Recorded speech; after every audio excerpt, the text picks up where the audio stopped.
My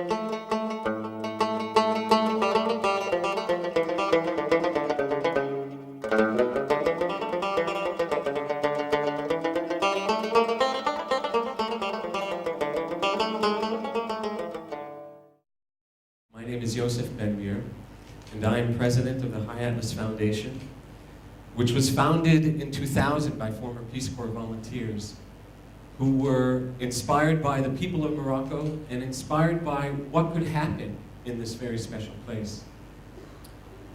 I'm going to start by showing a photo of a dear friend that passed away too young. And it happens way too often that lives are cut short in rural areas of Morocco for things that are completely avoidable. Hussein Eti Dare shared my 2 years as a Peace Corps volunteer 20 years ago, and he's playfully mocking me for how I passed so much of my time, which was to write. I had a great fear of writing, and I was only able to overcome it by writing more. Eventually, quantity allowed me to overcome this internal obstacle, and it became something that is central to what I do every day and to what so many people who dedicate themselves to human development must do. So much, if we want to achieve the dreams of our organizations, of ourselves, of the communities around us, we have to sit and write what those dreams are about. And as I wrote those 2 years, a lot of suspicion. What is he doing up there in his house writing all day? Because the community, more than 90% of them couldn't write. And those numbers are going down, but not as much as we hope and need. And unfortunately, it's having an effect on realizing the priorities that communities have. For example, the National Initiative for Human Development, which is an amazing program in Morocco, launched in 2005, dedicated to sustainable development, and it defines sustainable development in a very progressive way. Sustainable development began in the 80s as an environmental cause, which it is, but it's also come to mean economic aspects and social and political, cultural, geographic, technical, financial. All these elements come to bear on sustainability. And Morocco's National Initiative for Human Development appreciates and in fact embodies that view of sustainability. But too much of its money goes left unspent because the communities can't write their proposals. And in fact, this amazing chance that Morocco has, which is realizing opportunities, yes, but not realizing enough. And so the ambassador spoke about the importance of education, which is absolutely true. I will say that Morocco has a great oral tradition. And if we can expand how we apply for proposals, perhaps we can present them orally. Cultures around the world have that powerful oral tradition. And so perhaps more human development, yes, to write, yes, we need to learn how to write, but maybe we can expand our pathways of communication to allow those special opportunities to be realized. The High Atlas Foundation is committed to ultimately the participation of the people. Here we are, 100 of us. If we were to pass a series of meetings together, we are all part of the TEDx community. Can we identify what future TEDx ought to look like?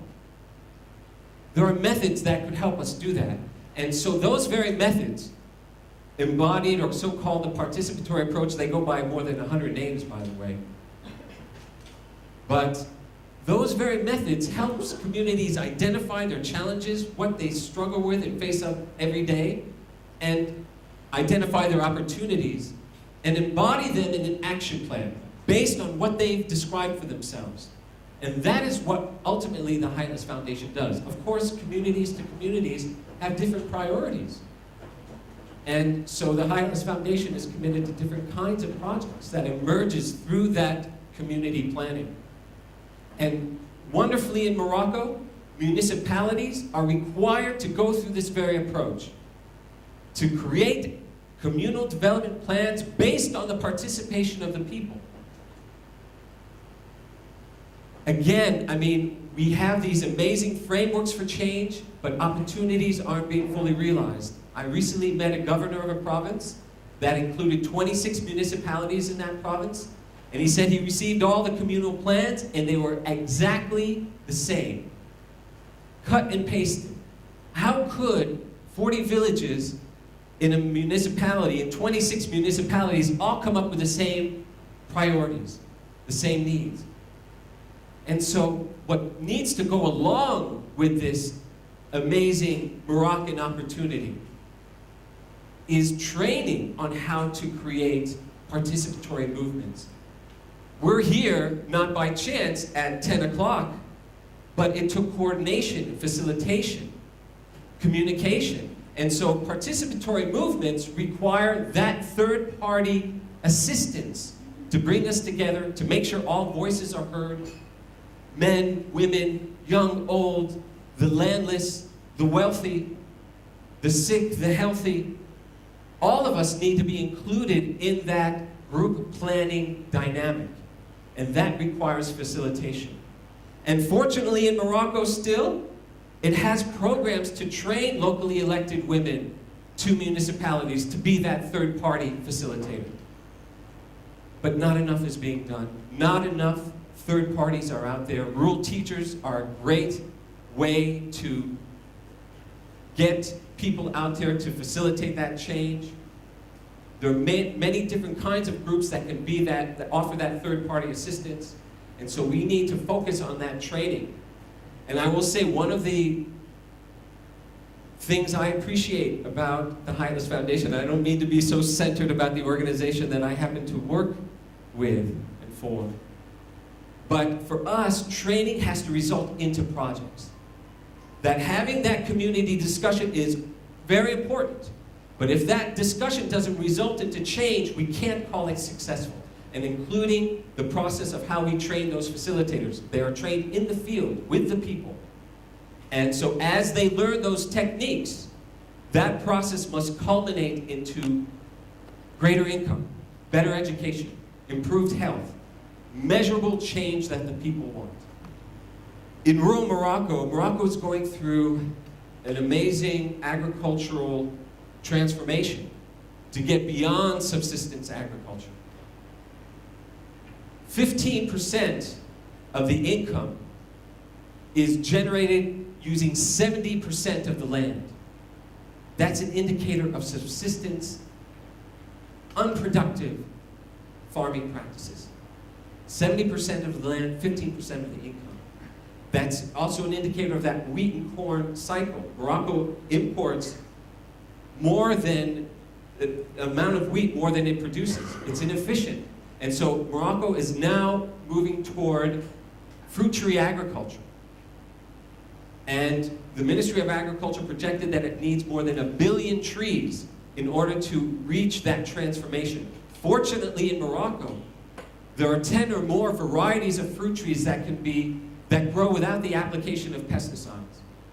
Walnut, almond, pomegranate, olive, lemon, fig, carob, and as well as medicinal plants that Gary referred to.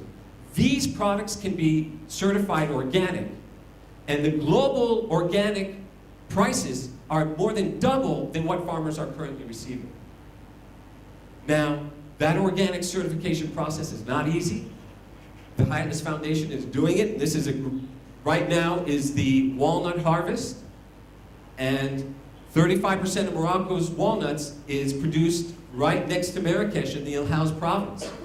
None of it has been certified organic. Hopefully, this will be the first year. And so, to produce that million trees, or billion trees, not easy. And what is required are fruit tree nurseries, managed by communities. Again, we didn't come up with the idea. We listened to the people. That happens to be a nursery that I was involved with planting in 1995, and it was the first community-managed nursery built beside a national park. Also in the El House province, you have the Touqua National Park, Morocco's oldest and largest nature-protected area. There are 10 national parks in Morocco. And 95 was the first time that the national park promoted, it helped implement a human development project. We cannot have nature conservation unless we have human development advancing alongside it. How are local communities able to not graze in certain areas or accommodate nature conservation regulations unless they have something to offset the losses that they incur by accommodating those conservation rules? And so Morocco's national park system is dedicated to such projects. What I learned through that experience was that you can imagine the relationship between the people and the park is not cozy. And when the park implemented that project, it became cozy. When we support projects that communities identify for themselves, that is a measure of not just sustainable social change, but it's also a measure of public diplomacy. And that trust, that confidence was built between the park and the people through such a measure. By the way, when we look at the importance of participation of the people, one figure stands out in my mind, that in evaluation after evaluation conducted by the World Bank, USAID, UNDP, all the major development organizations of the world concluded that participation is as important as finance. How can we build or implement anything without some measure of finance? We can't create something from nothing. We need finance. And so too is as important to sustainability is participation. Participation is as important as finance. And it's also trust building. Here are other projects implemented by the foundation. Clean drinking water. You know, when I look at that basin, and of course it saves lives, and hardship, and disease, but I also think of, look at the size of that basin, which the people built from their own energy in kind. The Highlands Foundation doesn't pay for labor, it pays for materials, technical aspects. But the people give their labor in kind because those projects are theirs. And they are happily willing to give their effort and energy in kind. Now, that basin is on the side of a mountain. 50 kilo cement bags on the back, up the side of a mountain. It's hard labor. And that is what I'm reminded when I see that. Separating rock from sand all day, day in and day out. It's hard labor. And so that is forthcoming when we respond to what the people want. The other picture is that of a classroom. What we've also found is that teachers' housing, in addition to dormitories, which is hugely important for girls to attend school, but teachers' housing is also, it's surprisingly prominent among what people express for themselves that they need. Because you may have 40, 50 kilometers that a teacher may have to travel, a road gets washed out, and teachers' attendance ought to be taken as much as student attendance. But sometimes lack of attendance is unavoidable and can be increased by providing a home for teachers near their schools. When I observed those early years, what responding to what the people want creates trust, the idea was planted in my mind that participation of the people is actually a peace-building process as well.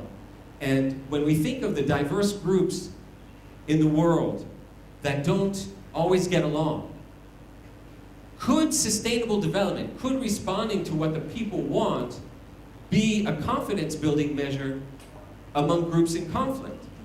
And I'm so touched and happy that 20 years later, the Humanities Foundation is involved in projects that bring those diverse groups together. The bottom picture is of Muslim youth visiting the Jewish cemetery in Marrakesh.